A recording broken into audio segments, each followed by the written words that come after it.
Welcome to the Nightly 5 podcast with Belle Taylor. On today's show, terrifying turbulence on a Singapore Airlines flight has left one passenger dead and several in hospital. A Victorian egg farm has been locked down after authorities detected bird flu at the facility. The government has announced a ban on popular weight loss products used by 20,000 Australians, saying they are simply too risky. The Lismore man who killed himself and his son in an intricate poisoning system has been praised by his bosses at New South Wales Health in what is being called a tone-deaf email to staff. And can they not look back in anger? A cryptic video sparks rumours of an Oasis reunion. In our top story today, terror in the skies. A British man has died and dozens more have been injured in a terrifying mid-air emergency. The Singapore Airlines flight, with many Australians on board, hit severe turbulence and was forced to make an emergency landing in Bangkok. Passengers are describing being flown around the cabin of the Singapore Airlines Boeing 777 like rag dolls, as luggage, bottles of wine, cutlery and food trays flew around the plane when the aircraft plummeted 6,000 feet in just 120 seconds. The plane was travelling from London to Singapore but has had to make an emergency landing in Bangkok. More than 30 passengers have been left with serious injuries and one man is dead of a suspected heart attack. Joining us today, we have aviation expert Keith Tonkin. Keith, how does something like this happen? Well, this happens because the aircraft has entered some turbulence, which is common in the sky, particularly at those higher altitudes and in certain areas of the world. And it may have been unanticipated, and for some reason the pilots weren't able to avoid it, and it's caused the aircraft to suddenly climb and then suddenly descend quite quickly to the point that people were thrown about the cabin. So this is obviously an incredibly rare event, though, Keith. I mean, is the weather becoming more unpredictable? Why did they not know that they were about to enter this air pocket? Yeah, it does happen from time to time that aircraft enter turbulence or bumps in the sky, and you might normally anticipate that as pilots because the weather forecasters do a pretty good job of identifying the areas where you'll experience that and the heights of the levels that the aircraft fly to make sure that you can identify those areas and avoid them if you can. And if you do know you're going to be flying into that turbulence, you'll normally prepare the cabin, make sure that everything's locked away and that people are seated and have their seatbelts on. There is some thought in academic circles that there is an increase in the level of clear air turbulence as a result of the changes in the climate that we're experiencing, and there have been studies that have demonstrated that. So it's not just because we've got more aeroplanes flying, there's valid science around it. So does that mean it's becoming more dangerous to get into the skies? I don't know that it's becoming more dangerous. We normally do a pretty good job of knowing where these areas are and avoiding them if we can. And sometimes we know that science is not 100% accurate all the time, and we sometimes have these unavoidable incidents. It does seem that we know that there are certain parts of the world that it's no longer safe to fly over because we have to avoid war zones, and now we've got these major weather events. Is it becoming increasingly difficult to navigate an aeroplane around the globe?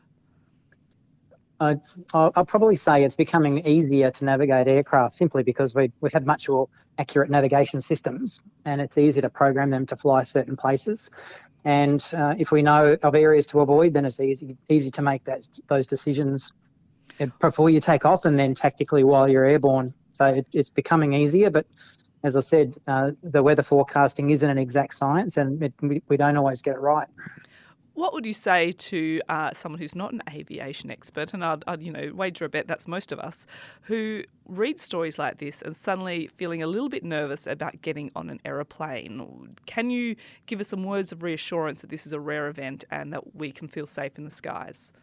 Yeah, it's definitely a rare event, and I was reading some of the reports from some of the people on board the aircraft, and one gentleman said he was sitting down watching a movie and he saw the seatbelt sign come on, so he put his seatbelt on. And I'd just say that most of the people who are on these flights, if they have their seatbelts on, they're probably not going to be harmed to the extent that we saw on this one. And the good news is that the aircraft landed safely and that everyone was able to walk off if they could or be carried off safely from the flight. Thank you very much for joining us, Keith. That makes us feel a little bit better about getting back on a plane. Bird flu has been around for many years, but recent outbreaks have raised concerns that it could spread to humans and impact our economy. Bird flu has been detected at a Victorian egg farm, plunging it into lockdown as authorities urgently investigate the strain. A number of poultry deaths at an egg farm near Meredith, about 40 k's northwest of Geelong, prompted investigation, with Agriculture Victoria confirming the presence of avian influenza earlier today. Joining us now is the head of epidemiological modelling at Monash University, James Trower. James, what do we know about this strain of bird flu? Yeah, we don't know too much yet, other than that, basically, it's bird flu. I mean, I guess it seems like from the news reports it's killed a reasonable number of birds out on this specific farm, which makes you think that it might be highly pathogenic, because that's what we're concerned about, this highly pathogenic form of bird flu that's been circulating around the world in birds. But that's all that we know at this point. How easily can bird flu spread, and how could it have popped up on this random farm in Victoria? Does that mean it's possibly elsewhere in Australia? Yeah, I mean, it's not surprising that it's popped up on this farm. If it is the strain that we're worried about, the one that's been circulating all around the world, Australia has actually been the only continent that has not had this strain of bird flu circulate within it. So it's a particular H5N1 strain that's gone all around North America and Europe and Asia and Africa, every continent in the world, except for Australia. So if it's confirmed to be this particular strain, then I guess we've sort of seen that the inevitable has come to pass, that it has now been identified within our continent as well. What's the impact of this flu? Do the birds die? Are they no longer fit to produce eggs? Or why are we so concerned about this bird flu? Yeah, I mean, they die frequently. That's why it's called highly pathogenic. It's called highly pathogenic because it's really severe for birds, not because it's necessarily severe for humans. But when it circulates in birds, it causes a lot of death to the birds. That's a concern for wild birds. It's also a concern for farmed birds, for poultry that are being used for food, because obviously you have to sort of try to cut out the virus from circulating, and that's led to a lot of problems with livestock overseas. So I guess that's one of the main concerns at this point. We did hear in the clip there that there are growing concerns that it could jump to humans. Is that something that you find concerning? Yeah, I mean, it's absolutely concerning. I don't think the fact that it's been found in this particular farm in Australia means that we should be more concerned. But what's really concerning is that if it is that strain, we'll have to watch out for it in Australia. And we've seen some really concerning things in places like North America, where there's lots of herds of cattle that have been identified with high rates of this same strain, this highly pathogenic strain. It appears that it's probably transmitting between the cattle. So if it can transmit between those sorts of mammals, it may only be a few steps away from transmitting between humans. And what about other threats to humans? Not, even if we don't get the flu yet, from the sounds of it, but by eating it, infected chickens or eggs from those chickens, could that make people sick? It's unlikely, and certainly unlikely in Australia at this point. And I think the health authorities have been generally reassuring that all of the poultry products and the eggs from Australian farms are still safe to eat at this point. So I don't think we need to panic. I guess it's more of but it is, I mean, it has been a significant concern for agriculture in other parts of the world to make sure that this is controlled so that the birds stay healthy and also to minimise any theoretical risk to humans. Yeah, absolutely. Oh, well, let's hope that they can get it under control really soon. Thank you so much, James. Thanks, Belle. Tens of thousands of Australians will soon be unable to access their weight loss medication. The government banning a key ingredient this morning. The government plans to ban replica weight loss products used by 20,000 Australians, saying they believe the risks outweigh the potential benefits. The changes aim to eliminate the use of unregulated products that mimic TGA-approved products. like the well-known weight loss drugs Ozempic and Mounjaro. These compounded products are tailored for individual patients with specific clinical needs, but they are not subject to the rigorous safety regulations that govern approved medicines. Joining me today is journalist Laura Newell. Laura has written previously about her experience taking Ozempic and a compounded replica of the brand name drug. Laura, tell me, how life-changing have these drugs been for you? Look, I could be very, very modest and say, they're good, they're great, but actually it has been life-changing. My husband was dead set against me taking a weight loss drug when I started, and actually he was forced to say that he was wrong, which I don't think I've ever heard from him in my marriage. So I think you can understand how big it is from that. That's a big deal. That's great. It is a big deal. Do you mind me asking, how much weight have you lost while taking these drugs? So far around 15 kilos, but I had a fair amount to lose. So I was at 163 centimetres, so just 5'3" in old money. I was about 97, 98 kilos, which is significantly overweight. And how long did it take you? How long were you taking the drugs to lose that weight? So I've been on the drugs since about sort of September, October. It's about, I'm losing about 2 kilos a month, which I think is a pretty good rate. It's not too quick. It's not too slow for me. Yeah. But, the government say they're concerned that they don't know enough about the side effects of these drugs. Does that give you pause when taking them? I mean, look, I think taking any drug, you should always take a very deep breath and really look into it for yourself and just look at side effects and all that kind of stuff. And I mean, I was concerned swapping over to the compounded version of these drugs. I mean, if I had a choice, I would take the branded drug. But the branded drug for me, Wegovy, is not available in Australia, hasn't been at all. So it's a choice of, hey, do I take that risk in the same way as I take the risk of having a vaccine or take the risk of, taking an antibiotic and having a side effect? I've made the same decision here. Do I think that the risks are greater with compounded drugs? Well, of course, I suspect that's probably the case because it's not overall being able to check every batch, which is the idea behind a normally medication. But I think the risk for me has been worth it. Do you think, lots of Australians, when they go into the chemist, I think they think in the back of their mind, everything here's been checked. I don't have to worry about it. I know when I'm getting, gone through regulatory processes. Do you think people are aware that these compounded drugs haven't been through these processes that we assume most drugs have been? I mean, I'm going to be honest, and I think it probably depends on where you're getting these drugs from. I think if you're going to an unregulated website and grabbing them from just a strange website, then no, I suspect you probably don't necessarily. I mean, I come through a company called Juniper, which is one of the big ones that, of course, has been in this discussion. And they were extremely open with us and extremely clear and gave us the opportunity to talk to their doctors about this. And so I did feel informed. That's not to say that others may have had a different experience, but for me, I felt very informed. And why aren't you taking, people would say to you, well, why aren't you taking Ozempic? Why are you taking this compound? Well, I can't get hold of Ozempic. If I could get hold of Ozempic, I would. But equally, Ozempic at this stage is the TGA approved drug. And I do believe that if I have an alternative and I can leave that drug for somebody who's diabetic, then why wouldn't I take the option that perhaps leaves that option open to a diabetic? Now, you've written in previous columns and we've had, this discussion that you were a Weight Watchers, weight loss person of the year a few years ago. Yeah, I lost about 20 kilos just before I turned 30. So, I mean, I have no lack of willpower. Yeah. I'm battling biology. I have PCOS, I had fertility treatments, and that's all compounded into an area where I really found losing weight almost completely and utterly impossible. And I even tried an alternative weight loss drug called Turbulence, which I found just left me completely and utterly sleepless and did nothing for me. So I have tried other options. Yeah.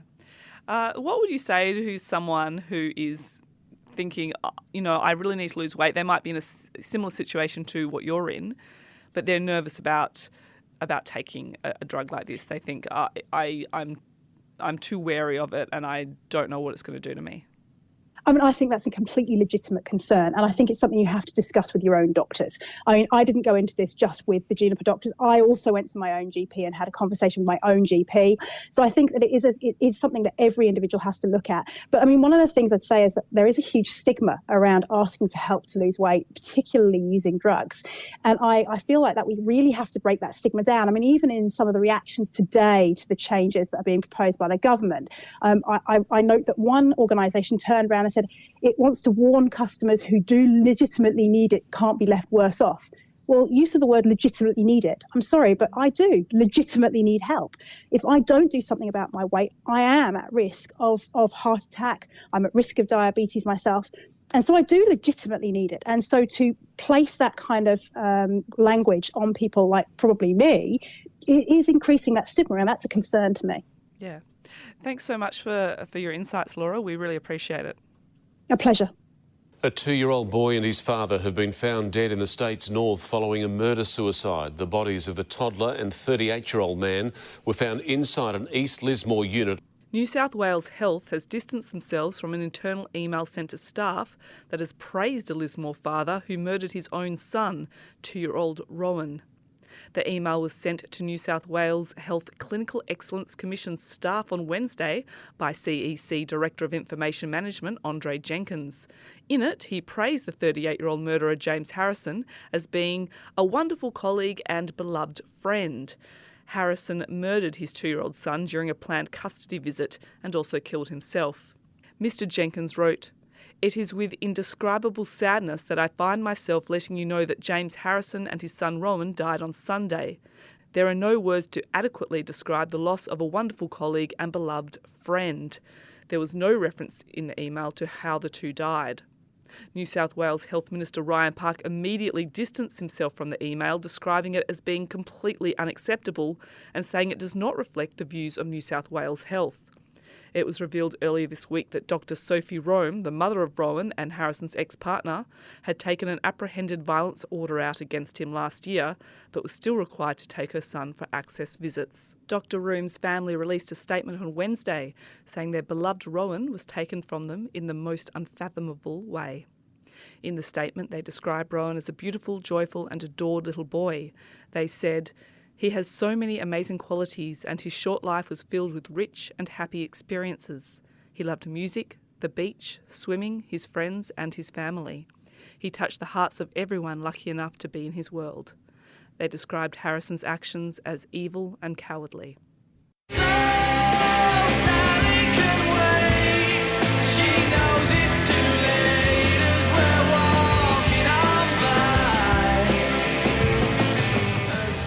Are Oasis getting back together? That's the fevered speculation all over the internet this week after the band posted a cryptic video on their social media channels of Sawmill Studios in Cornwall. That's where they recorded their debut album, Definitely Maybe, in 1994. There was no text accompanying the video. The band split in 2009 after a feud between brothers Liam and Noel Gallagher. Liam is embarking on a tour later this year, marking the 30th anniversary of Definitely Maybe, but now people are wondering if Noel is jumping on the tour bus. Wenli Ma is the Nightly's culture editor. She joins me now. Wenli, is this Definitely Maybe happening? It's definitely maybe unlikely to be happening. I mean, no matter what Liam and Noel might say about each other in terms of, you know, who got kicked off the boat in Amsterdam after a rowdy brawl, or who messed up an MTV gig. I mean, there's so many dramas that go back years. I think the one thing they are good at is marketing. And sometimes I wonder if the feud is, you know, kind of goes on if they keep sledging each other in public, because it does reignite all this interest in Oasis music. And of course, 2024 is that very important year. It is the 30th anniversary of their first album. Look, I've been a fan since 1995, so not 1994. I would love to see them come back together. Wow, I feel like you've just really thrown out a pretty major conspiracy theory there, Wenli, and that is that the Gallagher brothers are actually getting together for like beers and football at each other's houses and then publicly sledging each other. Is that what you're alleging? I'm not at all alleging that. I think there's probably a lot that's being said and done over the years that is maybe never going to be forgiven. But I do think they understand that they probably each, see more of their bank balances inflate if they can at least put forward a dynamic that keeps them in the headlines. Well, that's right. Nothing brings together warring siblings like a giant bank balance, or tear them apart, as usually the case is. Wenli, why did they post this video then? What does it mean? I think it is because of the anniversary of Definitely Maybe coming up, which was recorded at Sawmill Studios. You know, a friend of mine is a massive, massive Oasis fan. He's followed the band and also separately the Gallagher brothers and their solo tours all over the world. And I asked him this morning, I'm like, do you think there's anything to this other than a 30th anniversary reissue? And he says it's probably not, but he's hoping that maybe they will finally release the demos that were recorded at Sawmill Studios with their producer at the time, which was heavily remixed after it was sort of seen by the record label as like, well, this is kind of unusable. So I think a lot of fans would love to hear what those demos sound like. Yeah, or maybe, careful what you wish for. It might shatter a few illusions. Why do you think there's so much excitement about just the idea of this particular group reforming? I mean, Oasis, they really do kind of symbolise a very particular moment in time. It's 90s Britpop, it's their public feud with Blur. It's the idea that music, and there will be plenty of people who will say terrible things about Oasis music, and I actually take their point as well. But I think it just represents a moment in, a pre-9/11 era where where rock stars did get into these brawls still. It wasn't so sanitized, but it was never so outrageous as to be overly offensive. Like, they were a couple of lads and they loved being in the spotlight. And you know what? Sometimes you couldn't blame them. Yeah, certainly. They were certainly not very polished. Like, they wouldn't be what we would call today media trained. Oh, definitely not. I mean, the things they said about each other and about other people and about things in general were just really, definitely nobody went through media training. If they did, they slept or drank through it. But certainly some of the most vitriolic things they saved for each other. Yeah, and they're good with a quip. What's it that Noel Gallagher famously says about Liam is that he's so angry, he's a man with a fork sitting in front of a bowl of soup or something like that. They know how to rib each other, don't they? They do. And Liam performed at the 2012 London closing ceremony. He sang Wonderwall, and a few days later Noel was doing his own gig somewhere else, and he paid tribute to what he called like an Oasis cover band. Pretty harsh. I mean, Noel's always had the good quips, you've got to say. He has. I mean, he's the older brother, so I think he always really delighted in having a go at Liam.